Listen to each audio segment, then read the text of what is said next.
جس دن تم سب اللہ کے سامنے پیش کیے جاؤ گے تو تمہارا کوئی راز بھی چھپا نہ رہے گا۔ جوانی میں ہر کام کا اپنا ہی مزہ ہے، لیکن جو مزہ جوانی میں عبادت کرنے کا ہے وہ کسی بھی کام میں نہیں۔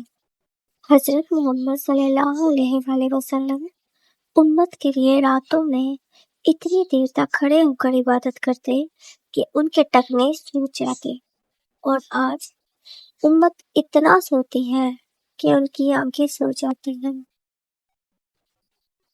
اللہ کو وہ انسان بہت پسند ہے جو اپنی جوانی اللہ کی عبادت میں گزارتا ہے۔ اللہ کا شکر ادا کرو، یہ نہ سوچو اللہ تمہاری دعا کو فوری قبول کیوں نہیں کرتا، بلکہ یہ شکر ادا کرو کہ وہ تمہارے گناہوں کی سزا فوری نہیں دیتا۔ اچھے لوگوں کا امتحان اللہ بہت لیتا ہے، پر ساتھ کبھی نہیں چھوڑتا۔ برے لوگوں کو اللہ سب کچھ دیتا ہے، پر ساتھ نہیں دیتا۔ اگر میرا علم مجھے انسانیت سے محبت کرنا نہیں سکھاتا تو ایک جاہل مجھ سے 1000 درجے بہتر ہے۔ میں نے ایک مدت تک لوگوں کو پرکھا ہے، لوگ کبھی بھی خوش نہیں ہوتے، نہ آپ کی خاموشی سے، نہ آپ کی گفتگو سے۔ میں ناراض نہیں ہوں، بس دل خاموش ہو گیا ہے، بہت سناٹا سا پھیل گیا ہے اندر تک۔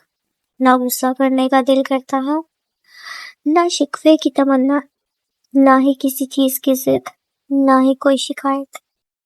جواب تو تیرے ہر سوال کا تھا، لاجواب تو مجھے تیرا لہجہ کر گیا ہے۔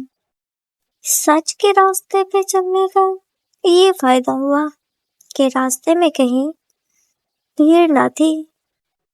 زندگی میں کسی بھی انسان کو اتنا قریب مت کرو کہ وہ آپ کو معمولی سمجھنے لگے۔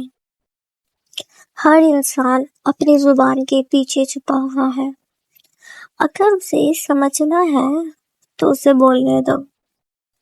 اچھی تربیت گھروں سے ملتی ہے، اونچے اسکول تو صرف تعلیم دیتے ہیں۔ منافق جب کسی کو گرانا چاہتا ہے تو اس کو دھکا نہیں، سہارا دیتا ہے۔ بڑے بزرگ کہہ گئے ہیں کہ ہاتھوں کی لگائی دانتوں سے کھولنی پڑتی ہے، اس لیے یہ مت سوچو کہ آپ نے جو کسی کے ساتھ کیا وہ آپ کے ساتھ نہیں ہو سکتا۔